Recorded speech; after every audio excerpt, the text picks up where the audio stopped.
Hey, this is Zane Horowitz and the Oregon Poisoning Center once again with our journal club for October 24th, 2011. And today we're somewhat belatedly celebrating the 150th anniversary, sesquicentennial anniversary of the periodic table of elements. So I pull a little bit of background. I have an introductory from a journal we haven't actually covered before. The journal is called Talanta, which is a Russian journal. It's published in English, but from this year it talks a little bit about the discoverer, Mendeleev, Dmitry Mendeleev, and how he, at the time, like most things being discovered, this wasn't happening in a vacuum, and he wasn't just looking at this. There was other people who had published different versions of sort of a way to organize the known elements in the world in 1800. But there was a German chemist working on it called Julius Luther Meyer, and there had been a version by an English person as well at the time. I think his name was Newlands, and they published a variety of tables. But the way the story is told is Mendeleev had been pondering this for a while and then woke up from a dream, and he said, quote, I had a dream, I saw the table where all the elements fell into place, and I immediately wrote them down, and there was the periodic table of elements.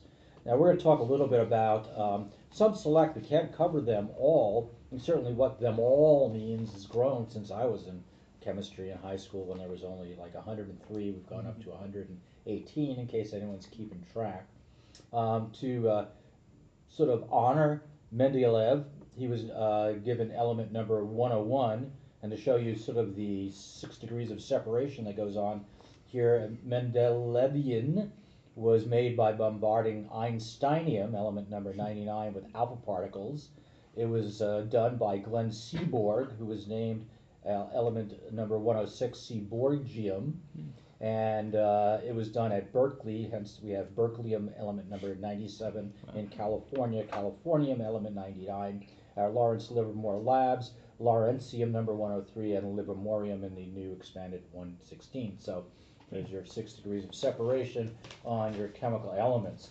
We're going to talk about some more obscure ones today. I'm going to start off with a couple of things that we actually put in people that may or may not cause toxicity, and probably the most controversial ones, got to get them on the table first. So to start off, we have our fellow John Thompson talking about cobalt, a little bit about chromium, cobalt element number 27, chromium number 24. John. Yeah, so the article that I reviewed was Metal on Metal Hip Joint Prostheses, a retrospective case series investigating the association of systemic toxicity with serum cobalt and chromium concentrations by Ho et al. This was published in 2017 in the Journal of Medical Toxicology. Of note, two of the authors were paid consultants at the time for companies that made metal on metal hip prostheses. I think one is still a paid consultant. So what they did is they did a retrospective review of patients that were referred in London for evaluation of toxicity secondary to metal on metal hip replacements. And they also looked at the Toxicology Investigators Consortium, or Toxic Registry, from June 2011 to 2015 in the US. A little bit of background on metal hip replacements. They initially came out in the 1930s and then kind of went down in popularity in the 60s, and then they had another resurgence in the 80s. There was concern over the last decade about a high failure rate that resulted in a worldwide recall of many of these metal on metal hip replacements.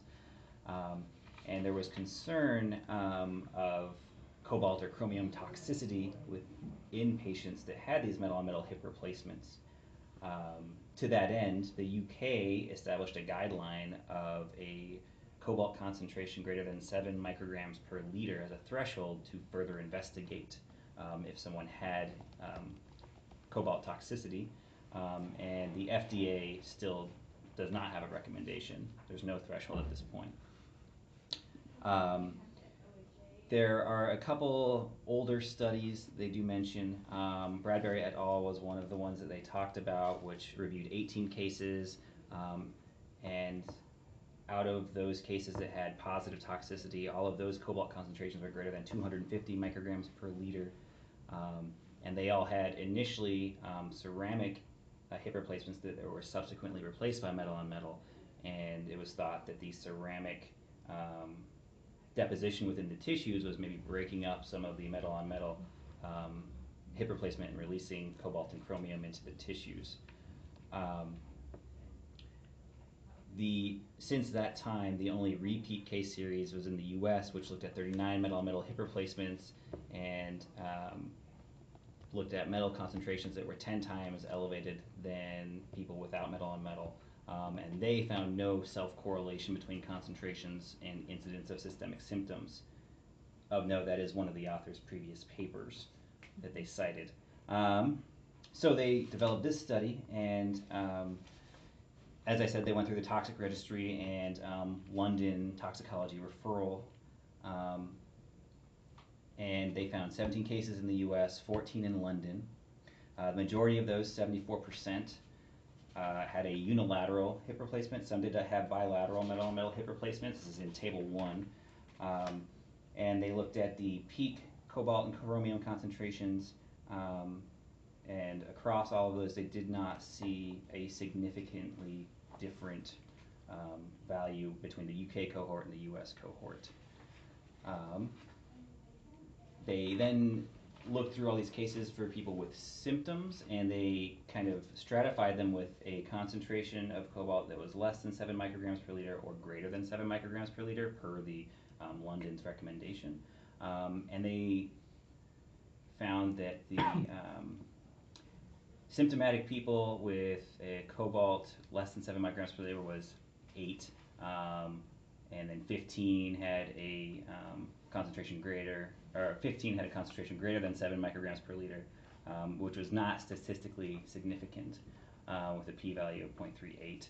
And same thing for the chromium there. They had 8 with a concentration greater than 7 and 10 with a concentration less than 7 that were symptomatic, and again, their p-value was 0.92. Within this case series, the most commonly reported symptoms were lethargy and malaise, hearing loss, and tinnitus. So really kind of non-specific things was the most common, was just like lethargy and fatigue. There were 2 patients within this case series that they did talk about that had, they felt had systemic cobalt toxicity.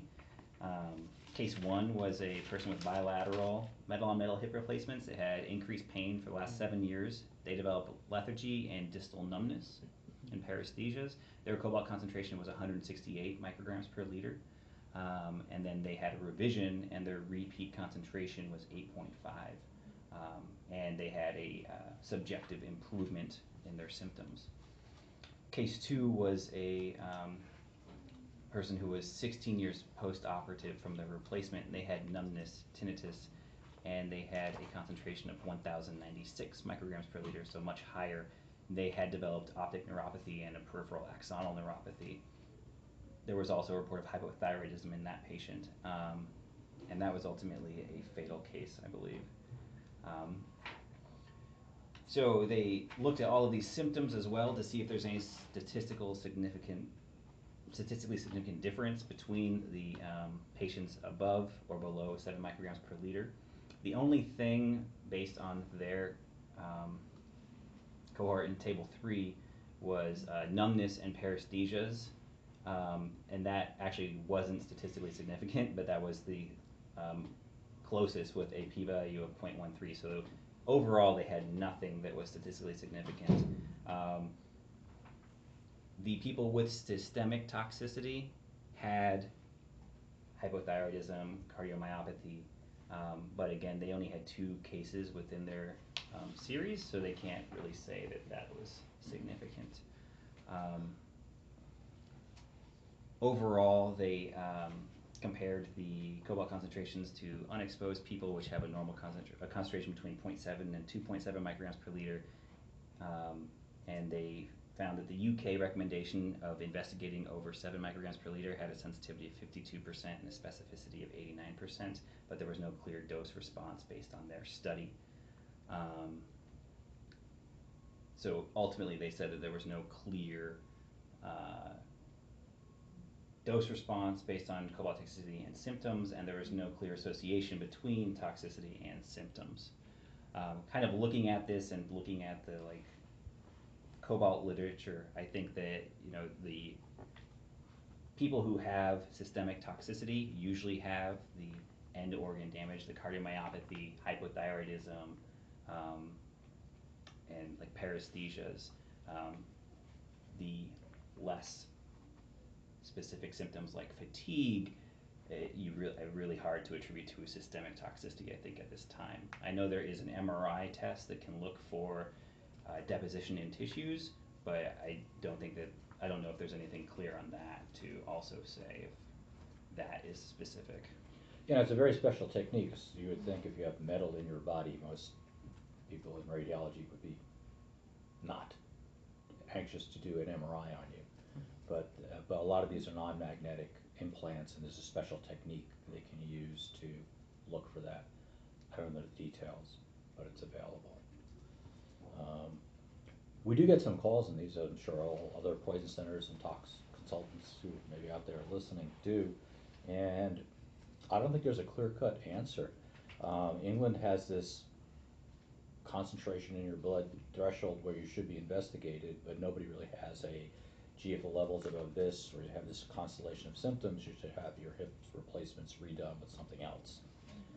Obviously, if you had no evidence of heart failure, certainly this is an age group where people have heart failure, people have hypothyroidism, and people have started to have hearing loss, and people have started to have visual loss, and so to dissect out those issues in 60, 70, and 80-year-olds from what's just aging and what's part of this constellation is hard.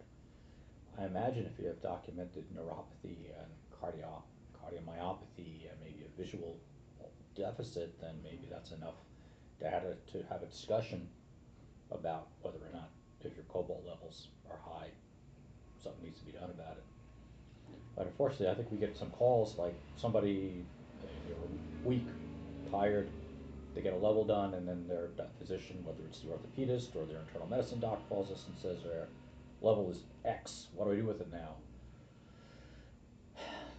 I don't know. Part of the answer is you can get referred to a specialty clinic like these clinics, like the one in Chicago, that looks at this, or you can get a big workup for all these things that potentially cobalt can do, and see how bad if any, of these organs that are affected are.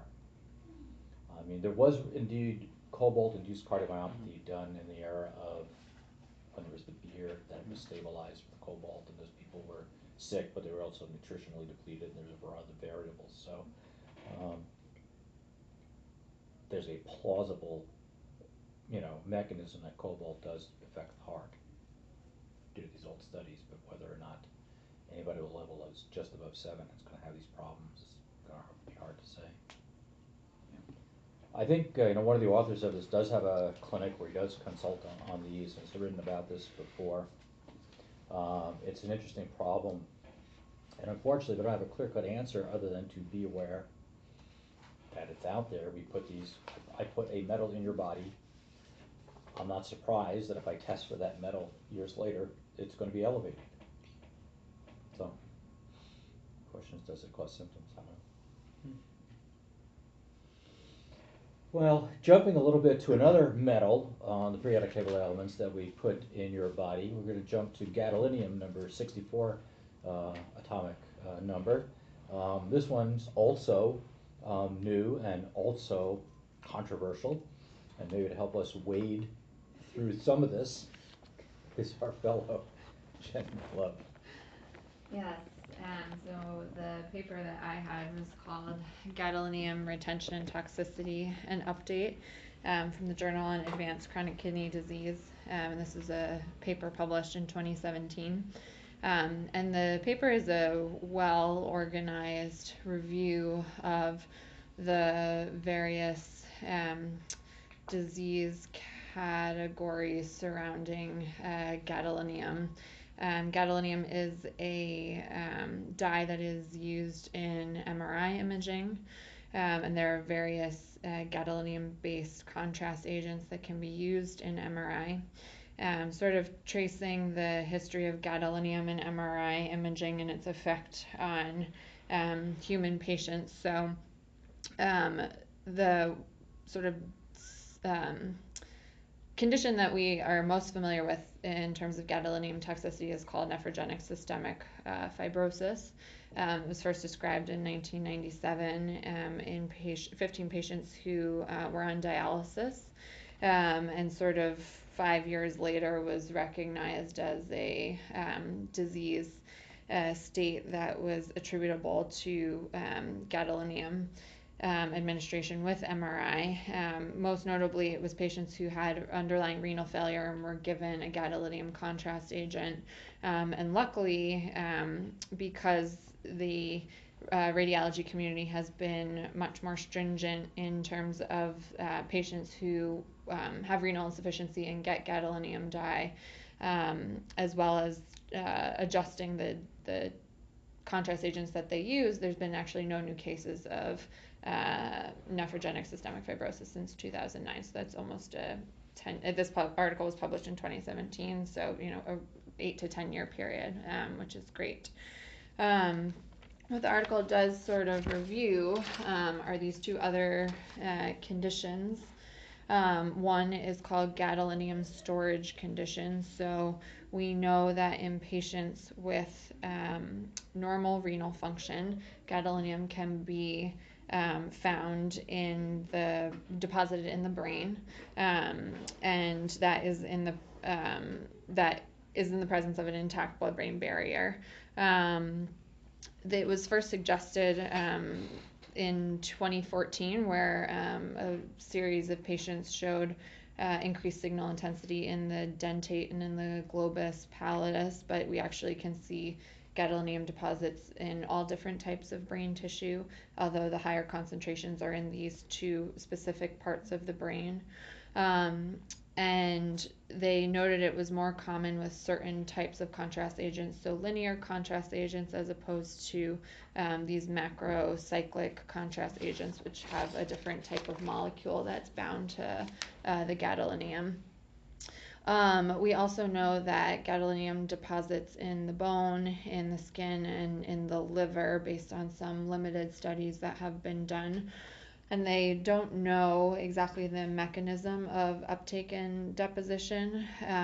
There's some thought that the molecule becomes unchelated, or dechelated, I guess is the right word, dechelated, and then binds to larger organic molecules, and then deposits in the brain, whether that is by active metal transporters or passive diffusion.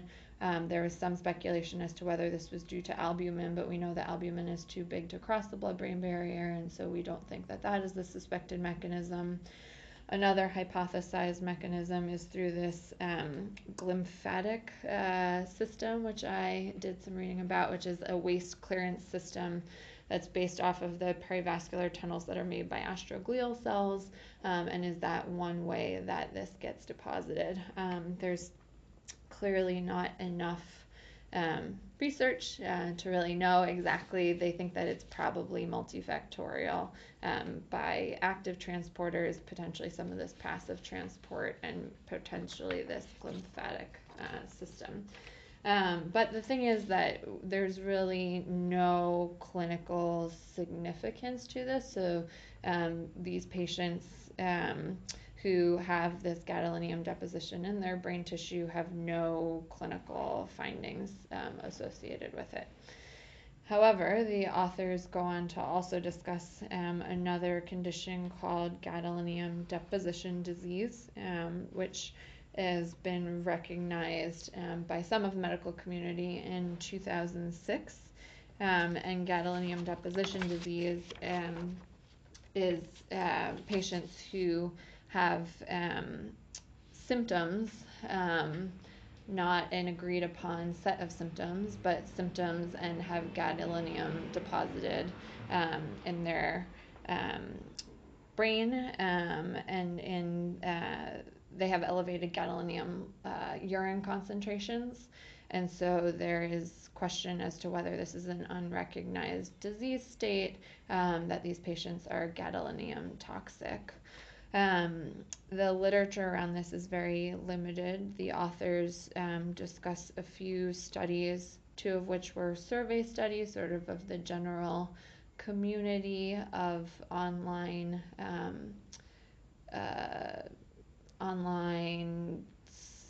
sufferers, I guess, and online communities who describe these symptoms and describe being exposed to gadolinium from MRI imaging. And they talk about the timing of their exposure and the variety of symptoms that they have, which included central pain, peripheral pain, headache, and bone pain.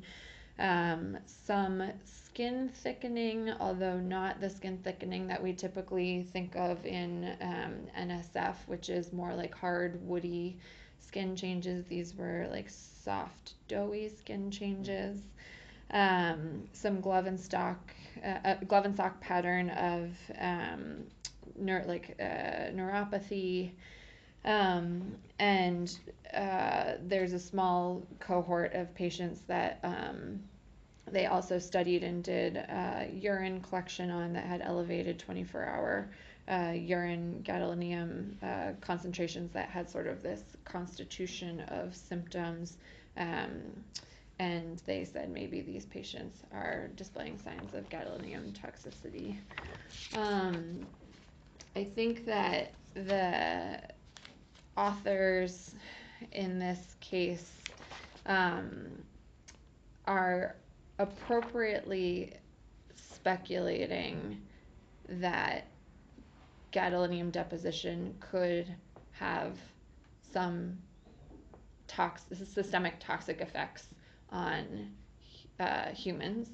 I think that some of the description and concern around the possibility of gadolinium deposition disease as a disease state comes from the delay in identifying things like nephrogenic systemic fibrosis and the gadolinium storage condition. They didn't really recognize that gadolinium was deposited in the brain for quite some period of time. So I think it's hard to make the conclusion that the symptoms that the patients are experiencing are directly related to the gadolinium that they have, but because they're also related with some of the disease states that they're getting the MRI imaging for, such as multiple sclerosis. But I think it warrants further research and bigger studies to sort of evaluate if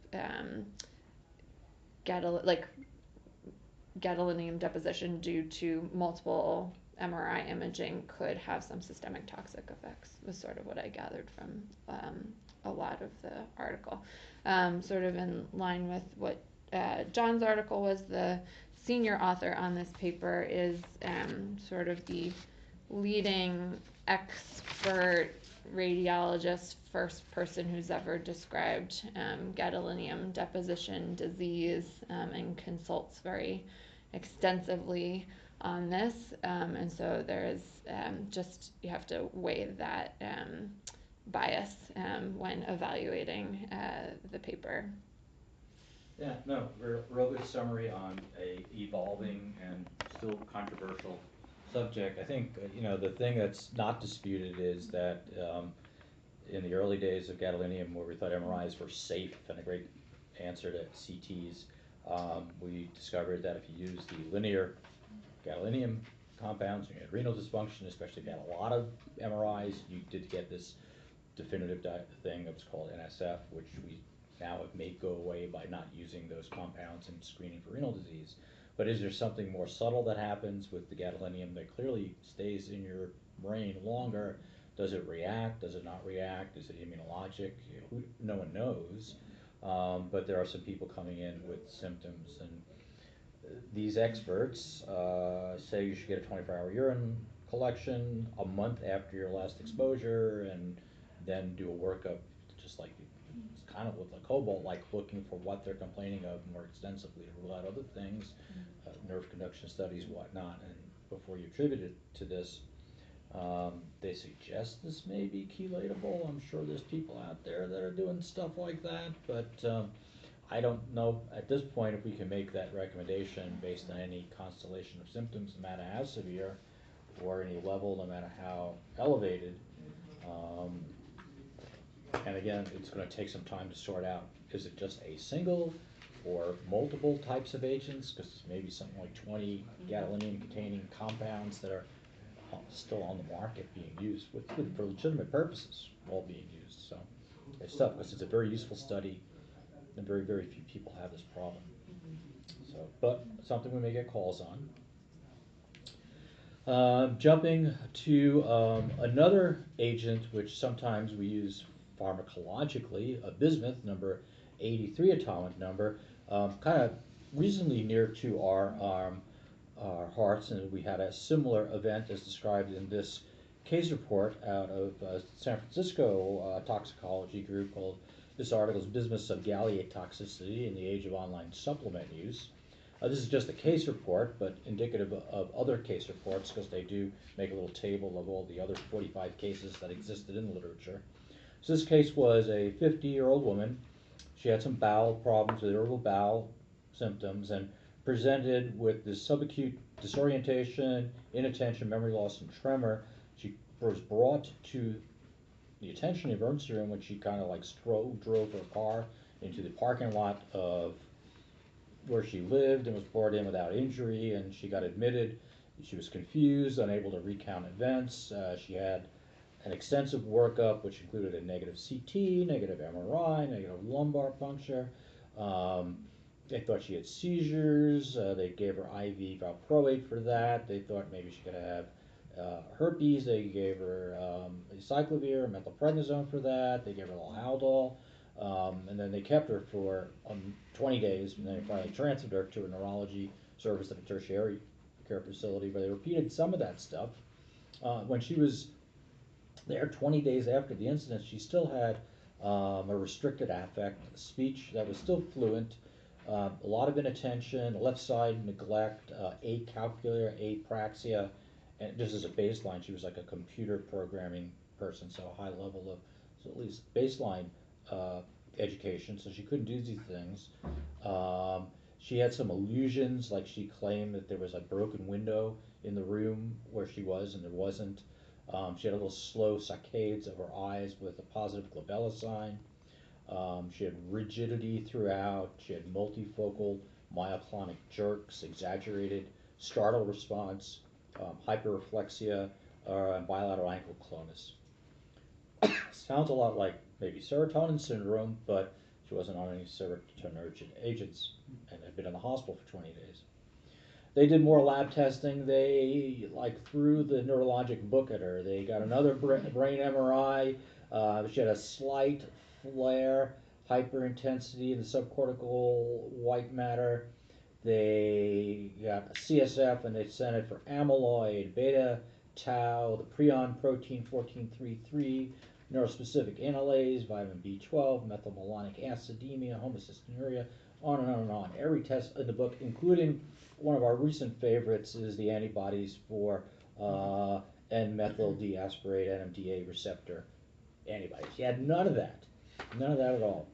So finally, Sherlock Holmes to the rescue. They called a tox consult, and they actually talked to her when she was clearing up. Now, granted, she probably was pretty confused and not talkable to, but she had been using an over-the-counter product called Devron, I believe was the name of it, D-E-V-R-O-M, Devron, for her irritable bowel syndrome, and it turned out to be this bismuth subgallate, not too different than Pepto-Bismol. Vitamins are in there. There was like a small amount of lithium orotate, a sort of not very potent amount of 10 milligrams of lithium in there.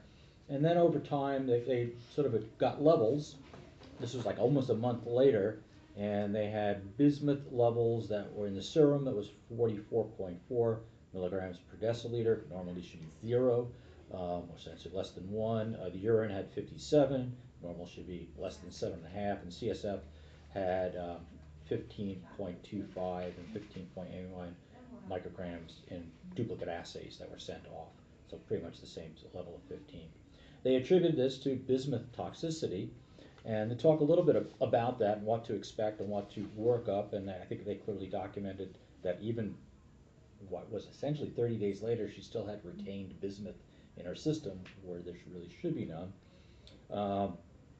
Bismuth is available in a bunch of preparations. Certainly Pepto-Bismol has subsalicylate in it. This flatulent deodorizer, Devron, is a chewable tablet capsule of 200 milligrams of bismuth subgalliate. It's sold on the internet, even though the FDA has a warning that says, based on evidence of currently available data, there is inadequate data to establish general recognition of safety and effectiveness of these ingredients. And of course, the website says this is an FDA-approved drug. Complete contradiction of what the FDA actually said about the drug. It's been used as a paste for hemorrhoid and wound healing and a bunch of other things, but it's pretty much marketed over the counter, which it is an over the counter product. They go to make a nice little table of both case reports and case series, of which there's been about 40, 45 in the literature, and the sort of way these people present is with a slowly progressive encephalopathy with confusion, tremor, myoclonic jerks, ataxia, and some people present acutely with bismuth nephropathy, but if taking it chronically, it's usually just the CNS stuff as it accumulates in the brain. Some people have rashes, some people have diarrhea, although it's hard to separate from what they may have been treating themselves for. Peripheral neuropathy, as we mentioned with the other two metals we just talked about, can show up, and a few people have a bismuth gum discoloration that occur, but she didn't. This bismuth line that is in the gums. Bismuth is a complicated kinetics. It's multi-compartmental. The half-lives have been reported to be anywhere from minutes to years, although generally accepted it's about 11 days. And so it slowly comes out, and so they're not surprised at 4 weeks that she still had bismuth in her system when they finally got around to testing both her urine, serum, and CSF. One of the few cases that did test CSF, there was an earlier case that had a CSF level of 340, multiple times hers, but it was tested earlier in the course as well. Whether or not you could do anything about it, chelation is debatable. I'll say there are other studies that suggest perhaps chelators like Suxamer may be helpful in shortening that half-life, although we don't have any good hard data for that yet. As far as the differential of could this have been a serum serotonin syndrome from her low dose of lithium, she had negative lithium on arrival, and then really the fact that it lasted for 20 days pretty much makes it super unlikely that this was in fact a serotonin syndrome, was in fact a bismuth induced neuropathy. Not stated in this article, but I've heard referred to elsewhere, is that it really looks like high-energy differential is Creutzfeldt-Jakob disease, because it's a multi-sensory, motor, visual, balance pathway that it's all parts of the brain, and therefore it's sort of a diffuse brain encephalopathy that occurs. They don't mention the website which sold it, but I think all of us can probably guess where that was, that she purchased almost all of her supplies through a well-known marketing website, and includes testimonials on it that says, I don't know why more people aren't taking this. This was like out of breath. It was, I should be giving this out like breath mints. It works. So there you have it with bismuth encephalopathy as yet another toxic metal to consider in your differential of altered mental status.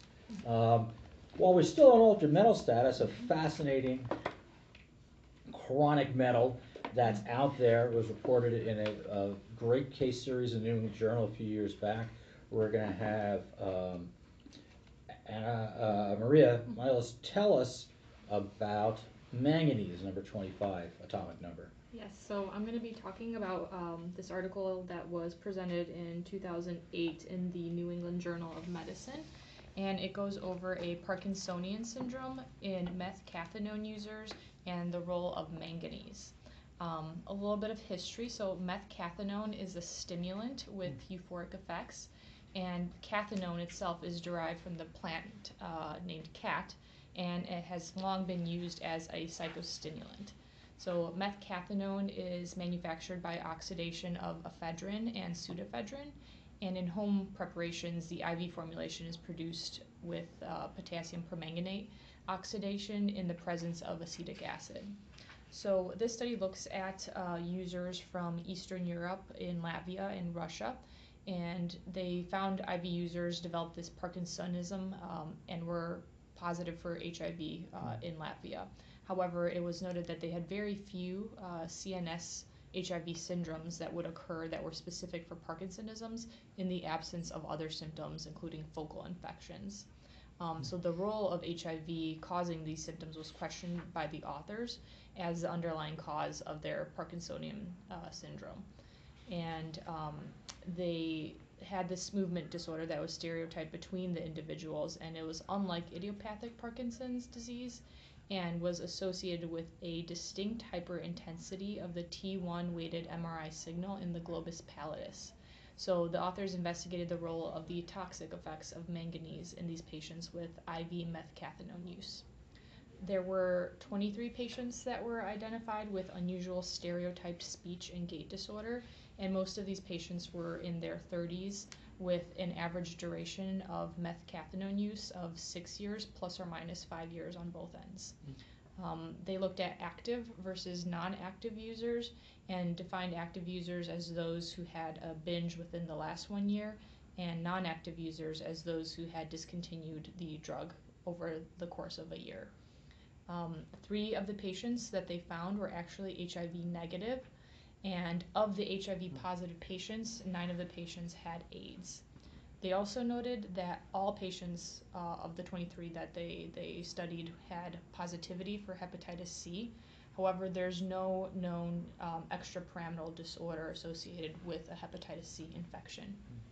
So they got a neurologist, and basically he did a detailed neurologic exam on all of the patients.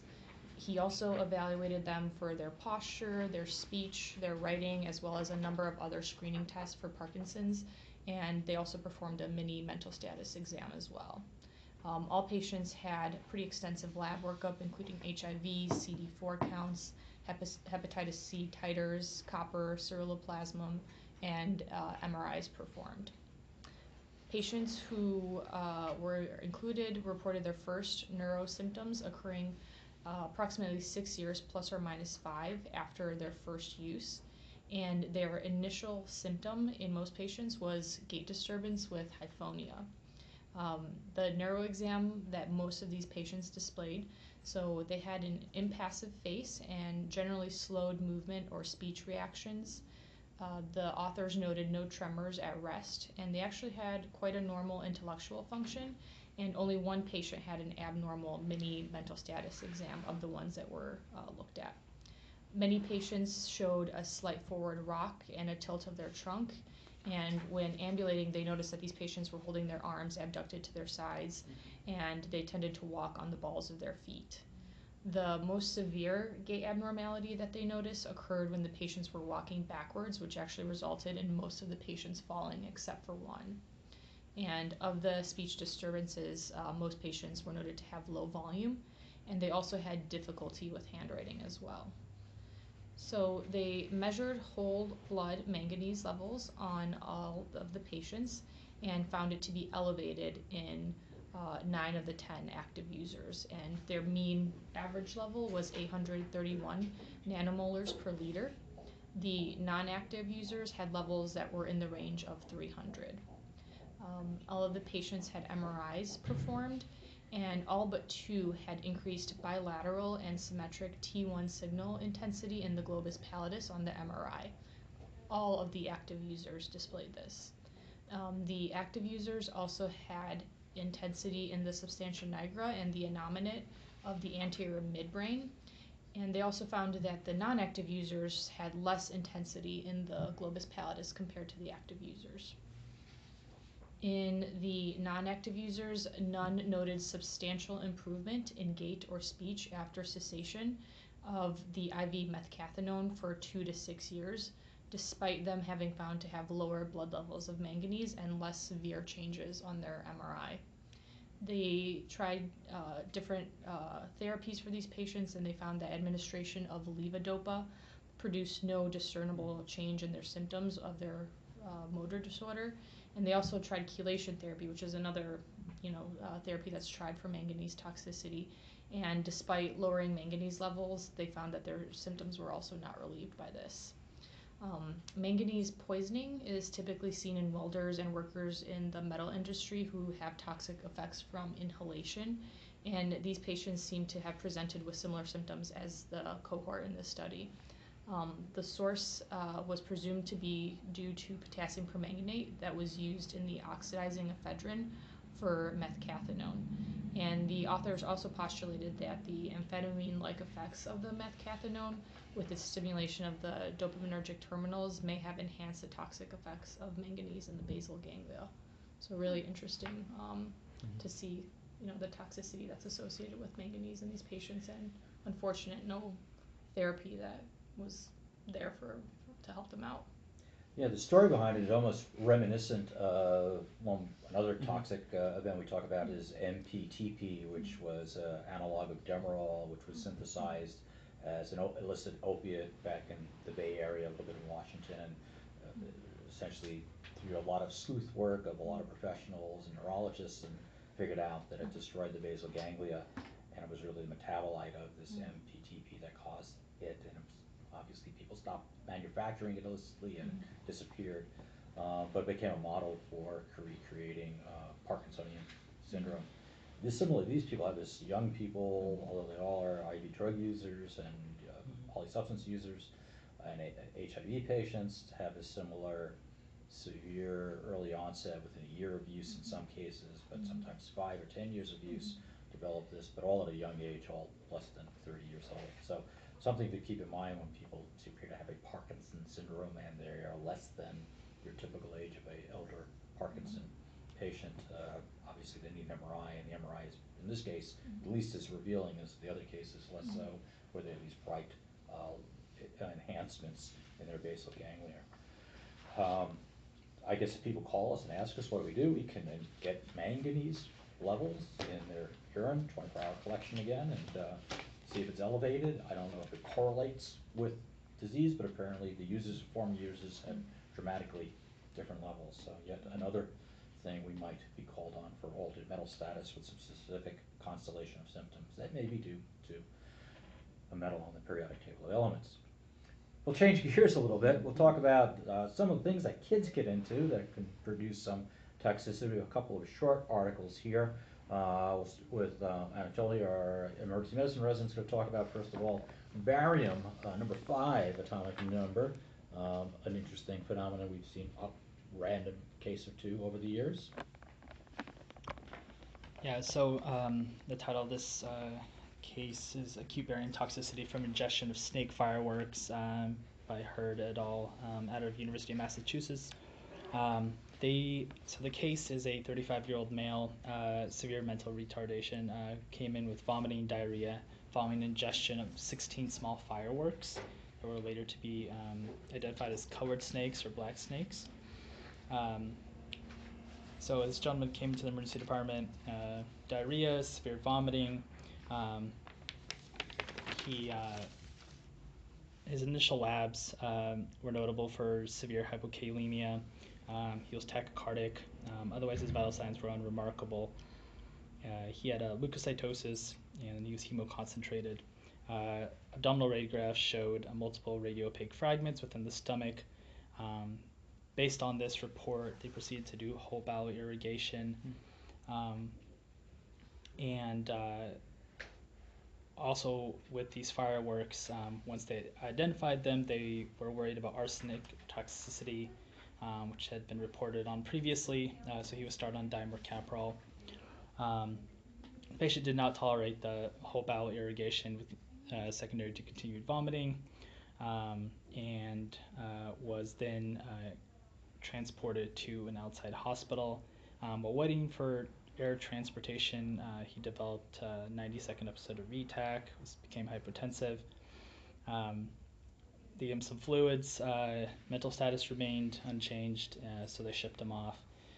In flight, he continued to have wide complex tachycardias, but otherwise vital signs were stable.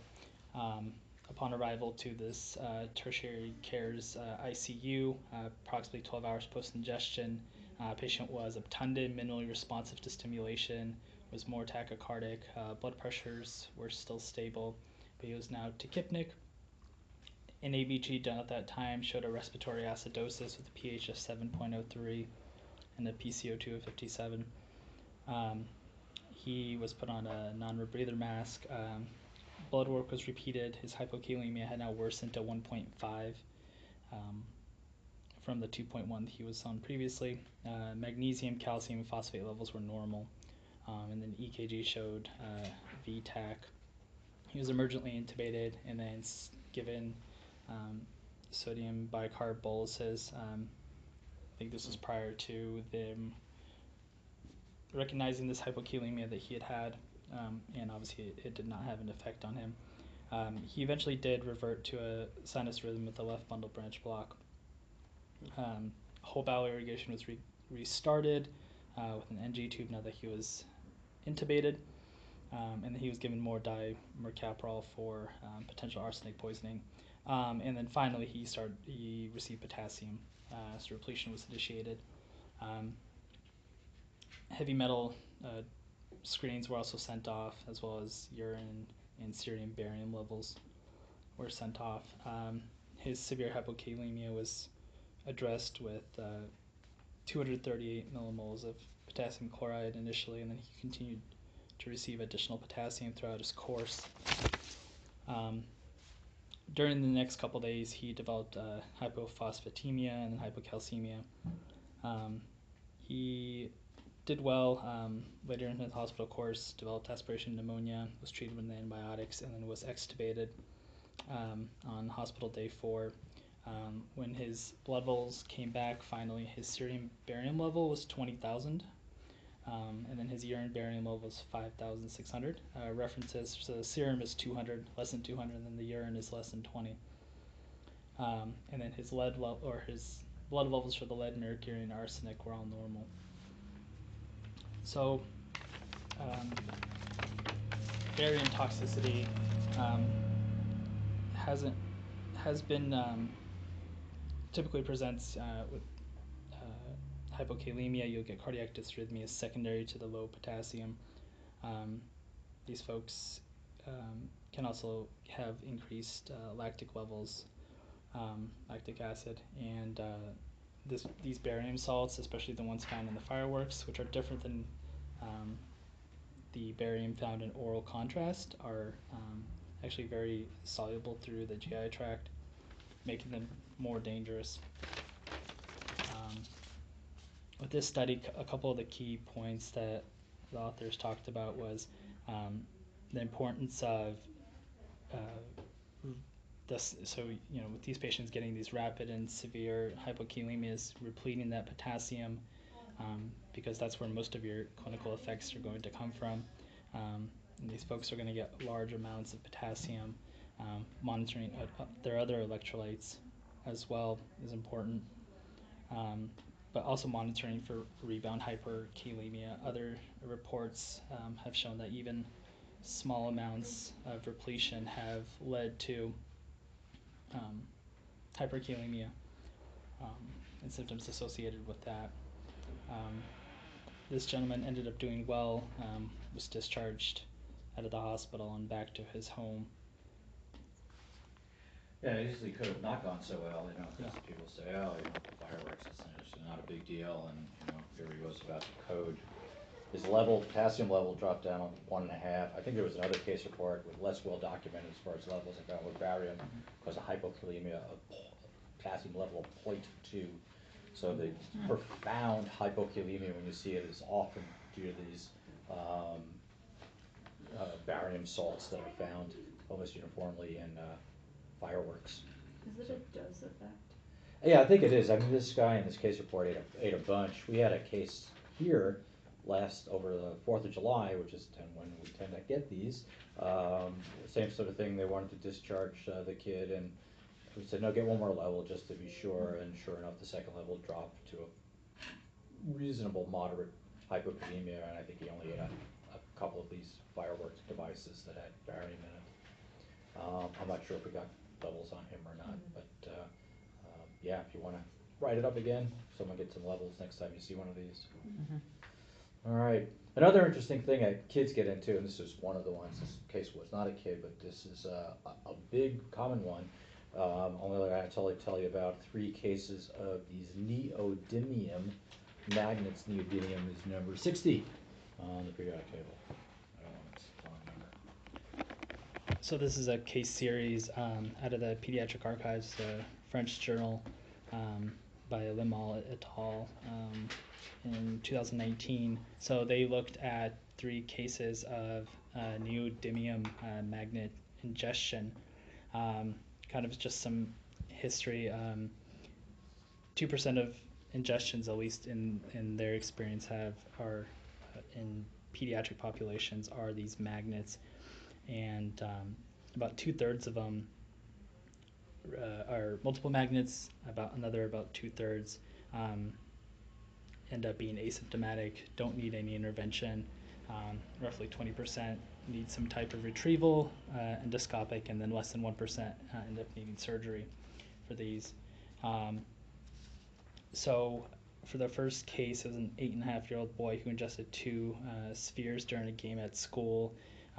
Didn't have any symptoms, was brought in to the hospital, had abdominal x-rays taken 24 hours apart that didn't show any change in the location of these magnets. So the decision was made to go after them endoscopically. They were unable to grasp them. They had gotten stuck to each other on opposite sides of the gastric mucosal fold, and this kid ended up needing a gastronomy to go in there and fish these out. He did well post-op, fed on day 5 and then discharged on day 7. Another is a 5-year-old who had ingested 12 of these. He did have symptoms, was complaining of epigastric pain, had some emesis. Again, x-rays did not show progression of these magnets after 12 hours. So the decision was made to go after them endoscopically. Again, this too did fail. And they ended up having to go in and do a laparotomy to go in and fish these out. He was also discharged on post-op day 5 after an uncomplicated recovery. The third case is a 33-month-old that had swallowed 5, and they were not able to go in endoscopically, and ended up having to go in and do an ileocolonoscopy and try to visualize them, and were able to. They had been arranged in a 3+2 formation. They were able to kind of mess around with them with the scope and fish them out after they had gotten them in a linear pattern. So 3 children all had uneventful courses. 2 of them were asymptomatic, 1 had symptoms, the older one with the 12 magnets. It's something that, so kind of some background, these were pretty popular 7 years ago, and then the government stepped in and banned them, at least in the United States. For a while, there's been a lot of court battles with this. Now they are legal again, but I think a lot of education has been done about these in terms of keeping them away from children. But obviously, one of the biggest risks with these is, if you have more than one, they can get stuck to each other and they're not going to move if they got tissue holding them in place. So they can try to go in endoscopically, but at least in these 3 cases, 2 of the cases, they weren't able to do much. The initial kind of algorithm still calls for, if they're within endoscopic reach, to attempt it that way. If not, close observation and surgical consultation for possible surgery if need be. Now that they're legal again, we'll see if there's kind of a rebound effect because the number of cases and the morbidity has gone down after the ban, but now that they're back, we'll kind of see if we have more cases of these. Yeah, I'm not sure what prompted them to make them legal again. I mean, I think they just slapped a not for use in children toy kind of sticker on them as if that stops much, but that's probably the current status. What people maybe not appreciate is that these neodymium rare earth magnets are like have multiple times the potency of sort of the magnets that you may have played with 10 and 20 years ago. They can, what makes them particularly dangerous is they can get separated from each other if you take more than one, and as they migrate through your GI tract, magnetize across loops of bowel, essentially multiple loops of bowel stuck between them, and create a closed loop obstruction or area of necrosis where they're pressing against the bowel wall. And especially if it's a younger child who may not complain much, or maybe nobody gets the story that they ate one or two of these because they were playing with some of these, gets written off as typical pediatric GI gastroenteritis, get a popsicle, go home, and then disasters happen. So the trick is to diagnose them early, find out if they're playing with them, and remove them if you can get them from above, because that's the easiest way to get them out. And sometimes they need to use different nets, and sometimes actually need to put a magnetic probe down through the endoscopic channel there to get them out and slowly bring the whole thing out together. But there's different techniques. Some perforate, and there have been some disasters out there, so this is a big warning, and especially as we head into Christmas and people buy toys and stuff, one we have to keep our awareness high for. Yeah, one of the disasters I read about was a 5-year-old that had unknown ingestion. It was just one magnet, but he'd ended up getting an MRI for some reason and had a bowel perf when the magnet got plucked out. So, obviously, with any metallic object, that's a risk. But when they look like toys, it's higher risk of things like that happening. Yeah. So. And the toys come with like 100 or 100. Yeah, there's like 216%. So no one knows how many are missing when you get to that number. Yeah. So it's like having a pill bottle count of 100 tablets, and you think a couple are missing, and you can't tell. Yeah. All right. Moving along to germanium, number 32. Hannah, tell us about the problem with this. Okay, so this is a paper out of the Journal of Nephrology, Dialysis, and Transplantation from 1999. It's just a single case report by Luke et al. Out of Germany, which is very fitting for germanium, it's an ultra trace element that occurs naturally in really low concentrations. So our case is a 58-year-old man whose chief complaint was nausea and vomiting and anorexia, with a 10-kilogram weight loss over the last 6 months. He's otherwise healthy, has no past medical history. Social history, he works as a manager of a small metal processing company. And notably, he had been taking a supplement that he had illegally purchased from a pharmacy, and the supplement was a germanium lactate citrate compound. And this is a product that was, kind of without any scientific evidence, marketed as an antioxidant or anti-cancer, like immunostimulatory type medication. And so our patient took a total dose of this compound, which was 426 grams over the 6 months. And the germanium lactate citrate, that's about 18% by weight germanium. So on exam, he was noted to have a heart rate of 120, blood pressure was 130/80, he was afebrile. His exam was remarkable for jaundice and a cachectic appearance, and he was also noted to have kind of a uremic odor. On cardiac exam, he had soft heart tones and a pericardial rub, and then was noted to have a 150 milliliter pericardial effusion on ultrasound. His chest x-ray was negative. His ECG just showed sinus tach. And his neuro exam was normal, except they did an EMG on him and found what they called pathological spontaneous muscular activity. It seems like a really broad category. I'm not sure exactly what they were describing. And they also found that his perineal nerve had delayed conduction velocity. So they drew a slew of labs on this patient. In interest of time, I won't go through all of them, but I will say that he had an elevated ESR, but his white blood cell count was normal. He was also noted to have like a low RBC and low platelets. And they noted later in the case report that it was like a normocytic, normochromic anemia. And his urea was 22.6 millimoles per liter. I'm used to seeing it in different units, so I had to look it up. But a normal urea value in millimoles per liter should be between 2.5 and 7.1. So definitely uremic.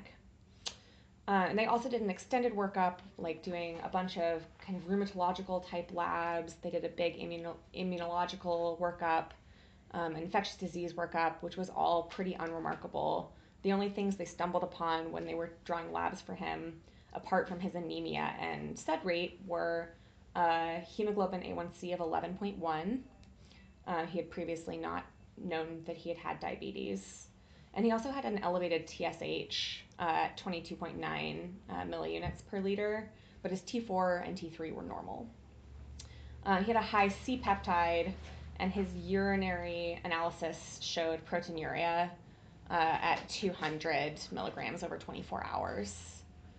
And they did an electrophoresis test on this protein and found, they said it, quote unquote, indicated tubular damage. They didn't go much beyond that, but they said that it was largely albumin and low molecular weight proteins. They asked the patient if they could do a renal biopsy because prior studies had shown kind of a consistent trend of renal failure in germanium poisoning, although all of those cases were kind of muddy because they were all polypharmacy. But the patient refused like really any tissue biopsy. They did find that his creatinine clearance was at 11 mils per minute, and you would expect that to be, over 100 for a otherwise healthy 58-year-old man. He was offered dialysis. They didn't talk about logic. I assume kind of both for his uremia and also possibly for the intoxication itself, but he did not. The patient did not want a dialysis. So he was essentially treated with IV nutrition, insulin, and electrolytes, and he received furosemide intermittently depending on his refusal during his hospital stay. Otherwise, they treated his nausea, and he was discharged. And at a 6-month follow-up, they found that his TSH had normalized, his liver values had normalized, but he still was having nausea and vomiting. His insulin requirements had decreased significantly over the 6-month period, but they found that he still had pretty significant renal dysfunction with a creatinine clearance of 25 mils per minute. And he still had the polyneuropathy. So they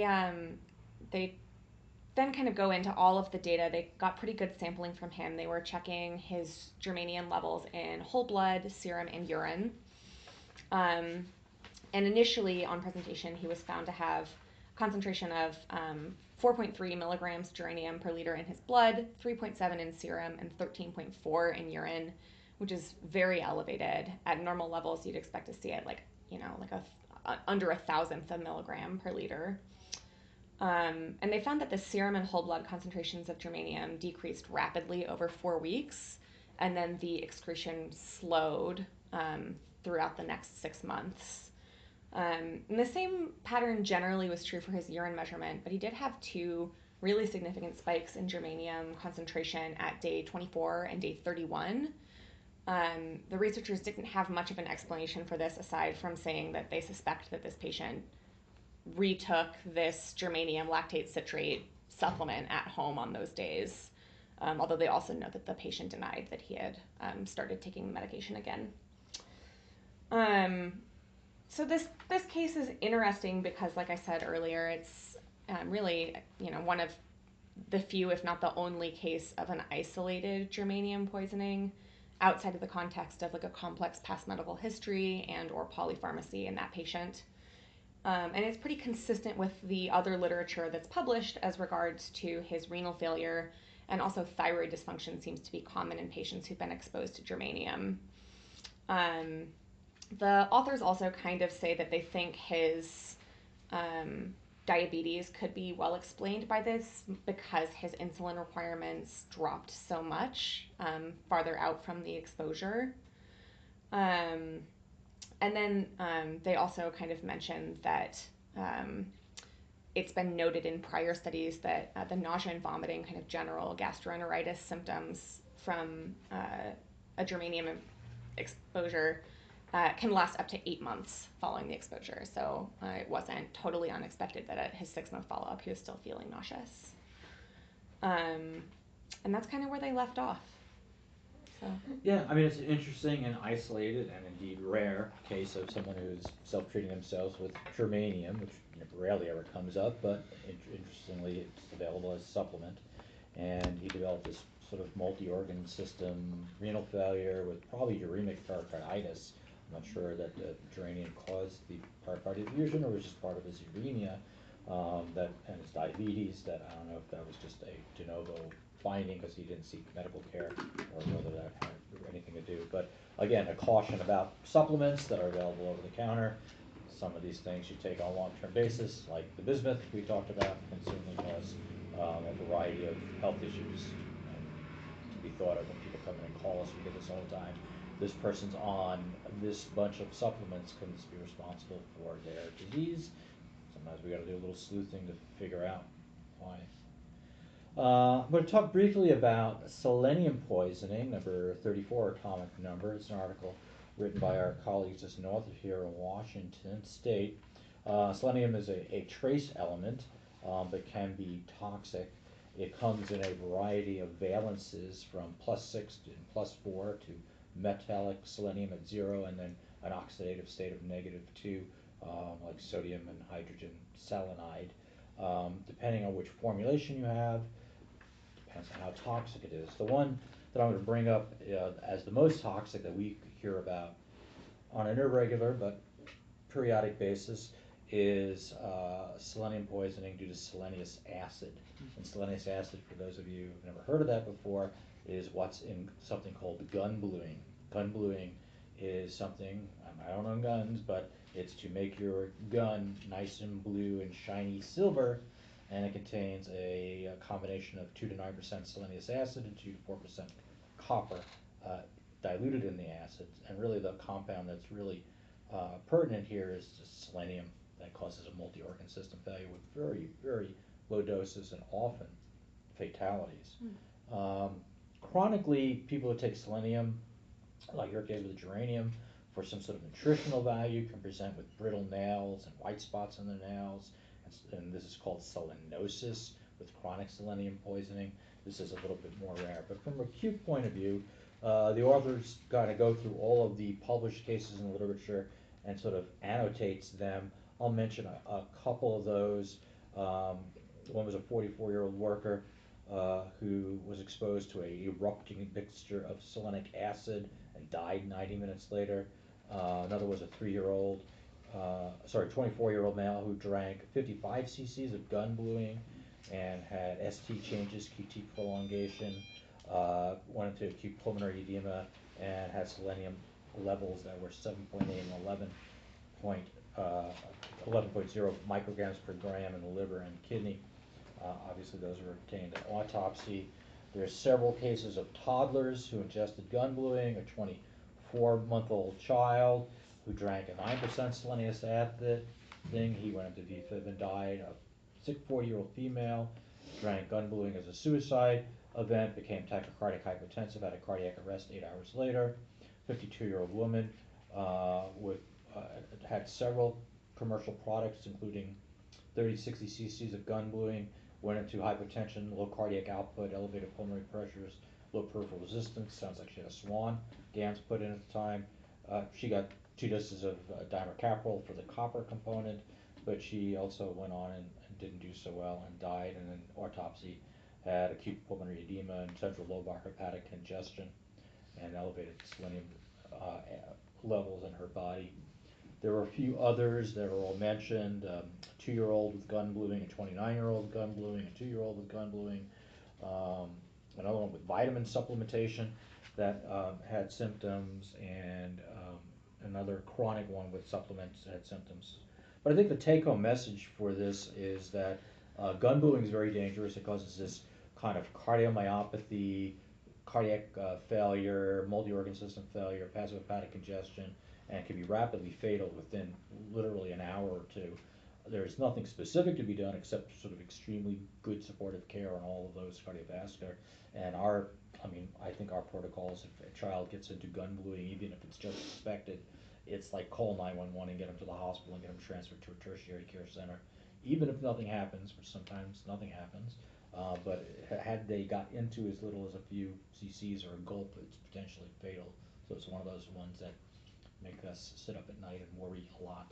And probably this compound shouldn't be anybody's home that's got children around, because like many of the other products that worry about kids, there's no safety-proof capping on gun-doing chemicals.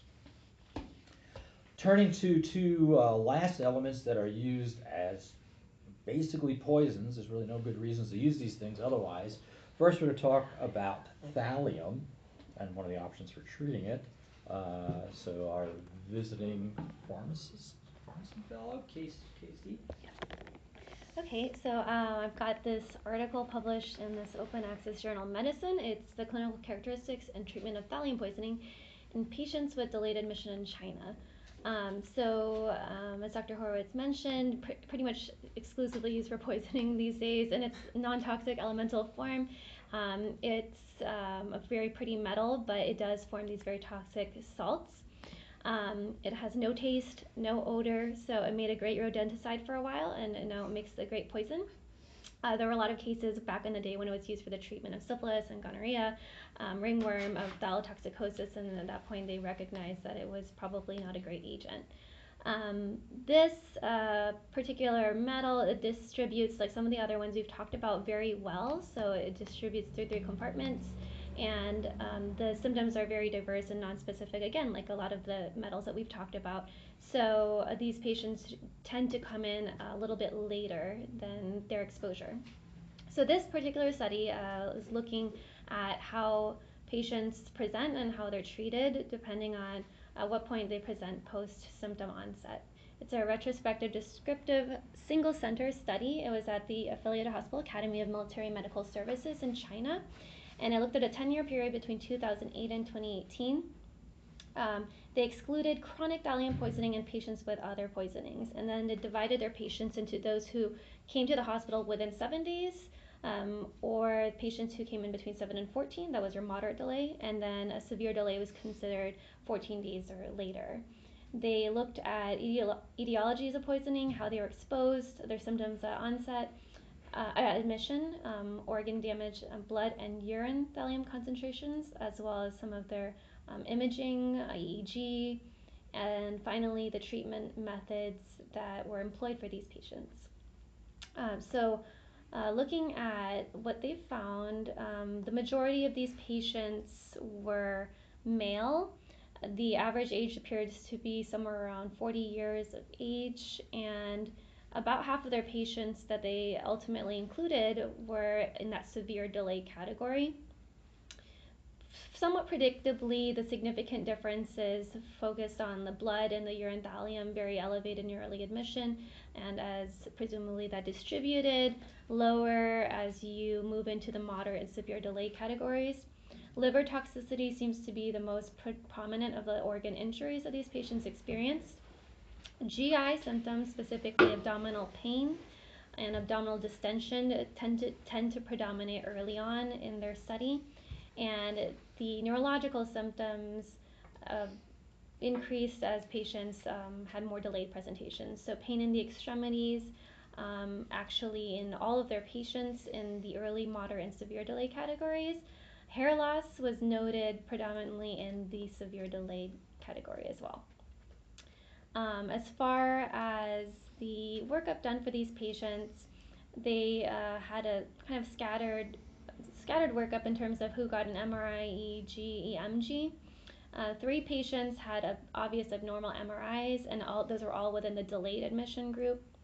2 of those had CNS symptoms on admission, which were confusion, deep coma, and then one of them did have a personality change that was discovered during the follow-up period. On EEG, 4 4 of the patients with an abnormal EEG had a severe delay, and then EMG showed varying degrees of damage, and it did tend to be more again on the delayed presentation side. The treatments received by these patients included a cocktail of interventions, including stomach protection, not quite sure what that meant for these patients, acid suppression, circulation improvement, nerve nutrition, protection of vital organs, pain relief, and Prussian blue, where Prussian blue is kind of our go-to exchanger for univalent cations, so that'll interrupt the enterohepatic recirculation of thallium by exchanging potassium from its lattice for thallium in the GI tract. So all of these patients received Prussian blue, and some of those patients received additional enhanced elimination modalities ranging from CRT to hemoperfusion to plasma exchange. Ultimately, none of the patients in the study died after treatment, and on their follow-up, one patient had personality change, one patient who was in a deep coma initially did communicate normally after treatment, but couldn't stand independently at the time of follow-up, and this patient did have, it looks like, persistent neurologic sequelae.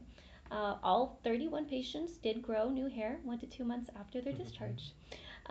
So this study was a little bit different from other studies in how they grouped their patients. I thought it was a fairly relevant way to separate their patients, considering the fact that often it is going to be a delayed presentation. Usually poisoning takes a little bit of time to discover. In this case, I thought most impressively that these patients all seemed to recover fairly well, with the exception of that patient who had pretty severe neurologic sequelae, and that was with a variety of interventions.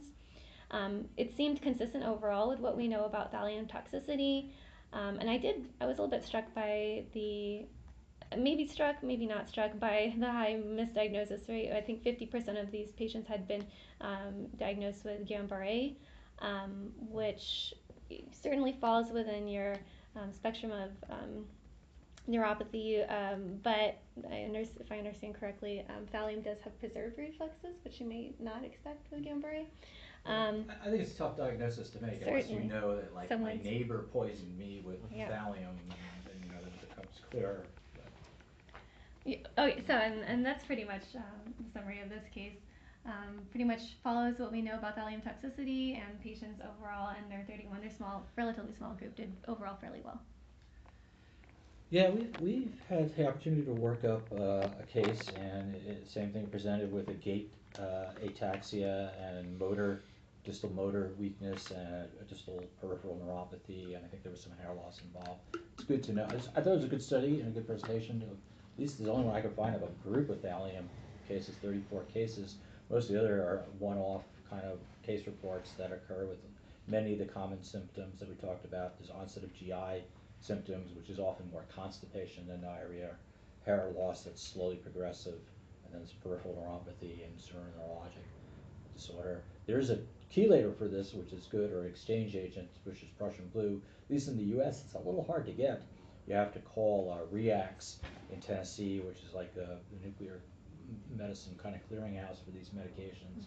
When we had a case, we were able to get a fair number from them, so they were responsive, so good for them, but it takes a long time for these folks to get better. The big clue is, the big problem I should say, is figuring out who poisoned them in most of these cases, because it's very tricky, and who has access to thallium in the first place, which isn't just available just about anywhere. So one of our stranger of intentional poisonings, but the strangest of intentional poisonings we save for last, the worst of the best, and that's polonium 210, which is actually atomic number 84. So Adam, tell us about all the details on this case. Very good, thanks, Zane.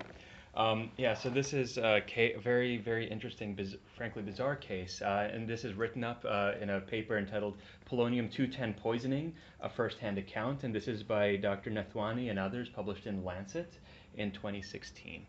And so this is really a case report with a lot of both basic science and clinical science extracted from it, and it's discussing the case of Mr. Alexander Litvinenko, who was initially a former Soviet official who defected and then came to live in the United Kingdom under an assumed identity, and was essentially living what I would guess would be a normal life as a Russian man living in the UK, until the early mid-2000s, when he had a meeting with a couple of KGB officers, and shortly thereafter developed profuse diarrhea, profuse vomiting, and then presented to one of the UK's accident and emergency departments. At that time, he was continuing under the assumed identity, and there was no suspicion that anything other than a very severe gastroenteritis had taken place. His symptoms were all completely consistent with that, and why on earth would you suspect polonium poisoning?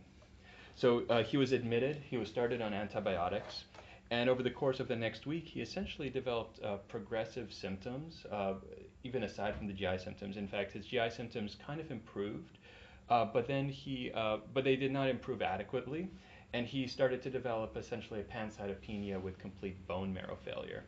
About a week into his course, he was presumptively diagnosed with C. diff. That was based on a stool assay. And when his physicians told him that they were concerned about C. diff, he revealed his identity because he knew that in the past KGB officials had attempted or killed people using C. diff. Kind of an interesting turn on its own. So, with the suspicion of C. diff as a method of assassination by KGB officers, he said, "I'm actually this former, Soviet individual, and I think I've been poisoned." And with that in mind, the physician team essentially completely reevaluated his case, started to take into account the pancytopenia, his GI symptoms, and continued to watch him. And from that point, the differential completely changed. So kind of one of the really fascinating things about this paper is the discussion of the thought process, which I thought was absolutely fascinating. So at this point, of course, they're starting to think about exotic poison. So just a little background, this wasn't mentioned in this paper, but if you think of other assassinations by the KGB, it's bizarre enough that there are so many. We're thinking about, for example, dioxin as one, very exotic, bizarre. Ricin, more recently the Novichok agents, and then apparently C. diff, which was new to me. So very dramatic, very bizarre, rare poisons. And so they were starting to think about thallium. At this point, Mr. Litvenko was losing his hair, although he did not have the painful neuropathy that we'd expect from thallium. With pancytopenia, they were considering chemotherapeutic agents as well as, of course, radiation. And if you think about it, this is, with that lens in mind, this is following the exact thing we read in textbooks about acute radiation illness. Starts with GI symptoms, and then a few days later, you get absence of lymphocytes and bone marrow failure. And so at that point, they start doing some preliminary tests. They take a Geiger counter and they scan him with it. It's completely normal. So it's like, obviously it can't be radiation, but as we know it is. Kind of keep looking. They do a bone marrow biopsy, which kind of as expected shows acellular marrow. And then finally on day 22 of hospitalization, they do a very specific test, which is they look at a sample of his, I believe it was blood, with a gamma camera, which is just a special instrument that picks up not alpha or beta particles, but gamma radiation specifically. And they noted that it had this of course is news to me, but an 803 kilo electron volt photo emission, which is fairly characteristic of polonium. And kind of based on that, they started to actually look for it. So that's essentially a radiological assay, but most of the tests we have in medicine are chemical assays or spectrophotographic. And so at that point, polonium was tested for and confirmed. Unfortunately, on day 23, he developed essentially rapid altered mental status, cardiovascular collapse, and died. So that was too bad. They did a few post-mortem parts of this evaluation. Of course, now that it's confirmed that he's been exposed to a tremendous amount of radioactive agent, there were all sorts of considerations to be done. So polonium is primarily an alpha emitter, although it also does gamma. which is how it was picked up with the gamma camera, but mostly it's alpha. So even a thin sheet of glass will block the alpha particles, which is one reason the Geiger counter missed it, is because a layer of skin is enough to block that. So they put a sample of the blood on radiographic film and also on a piece of glass, and the glass blocked it, whereas without the glass, the radiographic film was developed. And then they started looking at, in autopsy, the amount of polonium that was concentrated in different organ systems, showing a tremendous amount of uptake in the kidney and the liver, a tremendous amount in the bile, with relatively less in muscle tissue and delayed blood. So blood on day 23 was less than half of what it was on day 20, but presumably on the initial days it was very high. Again, alpha radiation, if you're holding it in your hand, I don't recommend this, of course, but if you're holding it in your hand, unlikely to become very ill from it because it just doesn't penetrate that much, which is probably what makes it easy to transport across international borders and then get into a public space without triggering some kind of detection device, and also to carry it safely if you just have it in I'm presuming here, but a little tiny lead pouch, that should be enough to keep you safe. But once it's ingested, then that alpha emitter is essentially in proximity with DNA, and it's going systemically, and unfortunately, it's quite lethal. So this is the first and only confirmed fatality of this. I'm speculating here, but that seems, if this is the first and only time this has been documented to kill someone, I have to assume that the KGB knew it was reliable. Otherwise, it seems like a pretty big risk to send 2 agents to a foreign country and try an assassination attempt unless they were confident it would work. So I have no idea what has happened before, but again, it's not unusual for the KGB to do these very dramatic, very public, very rare, weird things. So that's all the medical, clinical information we have on polonium. Yeah. Although they do reference there was a report in Russia of someone who inhaled an aerosol of polonium and died 13 days later, so they knew at least of that case. And I'm sure there's sort of a lot of research and there's animal studies too, but first-hand account of what happened with Alexander Litvinenko, and he suspected it after a week or so of being in the hospital, and basically self-diagnosed himself with being exposed to this toxic agent. I will say of the elements that we saw, except for this last one, we've been consulted on at least one or more cases of many of these. And so, keep your eyes open for these as you hear of unusual presentations. Thinking of medications that are on the periodic table of elements is important. And so I think we will cut it off there, and maybe wait, I finally got this. We will, if this works now, we'll talk about one more tiny thing here. It's loading slowly.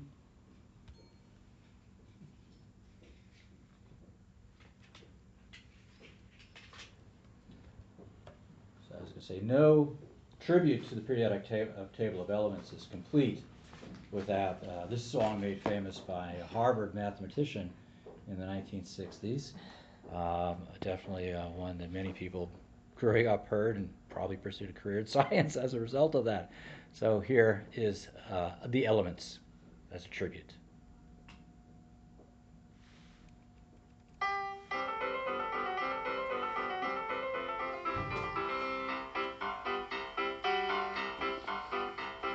There's antimony, arsenic, aluminum, selenium, and hydrogen and oxygen and nitrogen and rhenium, and nickel, neodymium, neptunium, germanium, and iron, americium, ruthenium, uranium, europium, zirconium, lutetium, vanadium, and lanthanum, and osmium, and astatine, and radium, and gold, protactinium, and indium, and gallium, and iodine, and thorium, and thulium, and thallium. There's yttrium, ytterbium, actinium, rubidium, and boron, gadolinium, niobium, iridium, and strontium, and silicon, and silver, and samarium, and bismuth, bromine, lithium, beryllium, and barium.